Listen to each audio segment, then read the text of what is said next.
Pemerintah Provinsi DKI Jakarta memulai penerapan kerja dari rumah, WFH, sebesar 50% mulai hari ini, 21 Agustus 2023. Kebijakan tersebut untuk mengurai kemacetan serta untuk menekan polusi udara. Namun kemacetan parah tetap terjadi di Jakarta ketika diterapkan WFH bagi ASN hari pertama.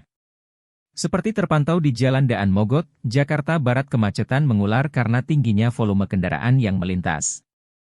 Sekitar pukul 8 WIB, kemacetan tampak terjadi di Jelambar arah Jakarta.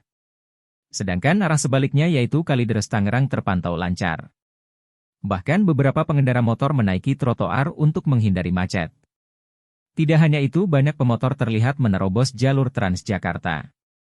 Di lokasi terpisah, kemacetan terjadi di Jalan TB Simatupang arah Lebak Bulus terjadi di sejumlah titik. Salah satunya terjadi di turunan flyover Tanjung Barat. Baik kendaraan roda 2 maupun roda 4 harus mengantre ketika melewati jalur ini. Penjabat Gubernur DKI Jakarta, Heru Budi Hartono akan mengawasi pelaksanaan WFH lewat sistem panggilan video. Jika efektif, Pemprov akan melapor kepada Kementerian Dalam Negeri. Namun jika dalam kurun waktu sampai 21 Oktober tidak efektif, dirinya akan mengembalikan sistem work from office atau kembali ke kantor.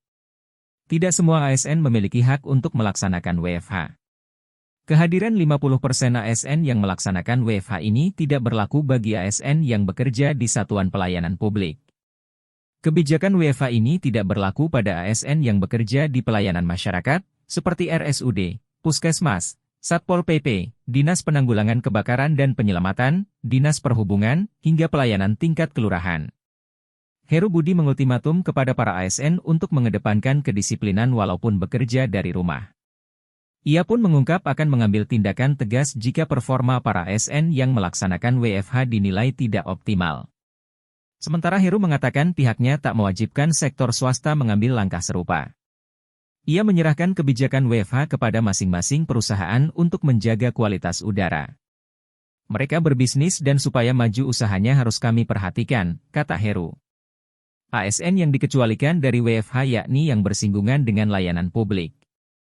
Contohnya, pegawai rumah sakit dan mereka yang bekerja di sekolah.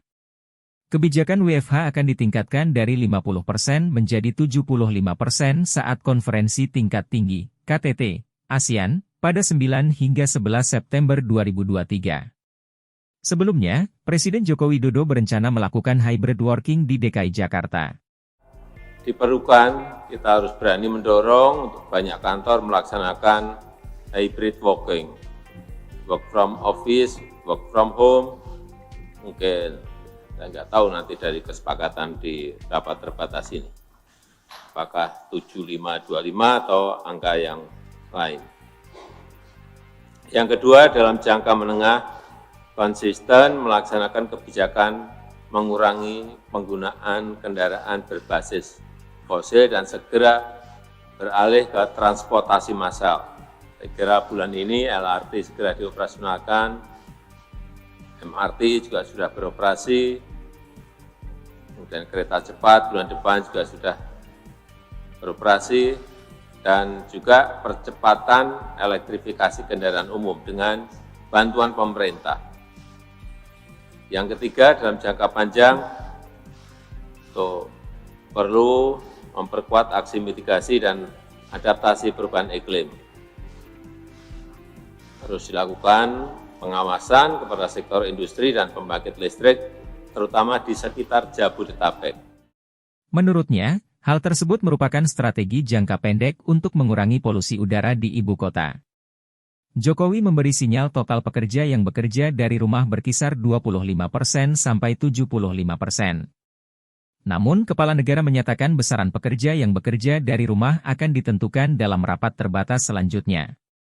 Kita harus berani mendorong banyak kantor melaksanakan hybrid working, yakni gabungan antara work from office dan work from home, kata Jokowi di Istana Negara, Senin, 18 April 2023. Halo, selamat berjumpa dengan saya Anika, pembaca berita podcastnews.id. Saksikan terus konten-konten menarik dari kami. Jangan lupa subscribe, like, dan komen. Terima kasih.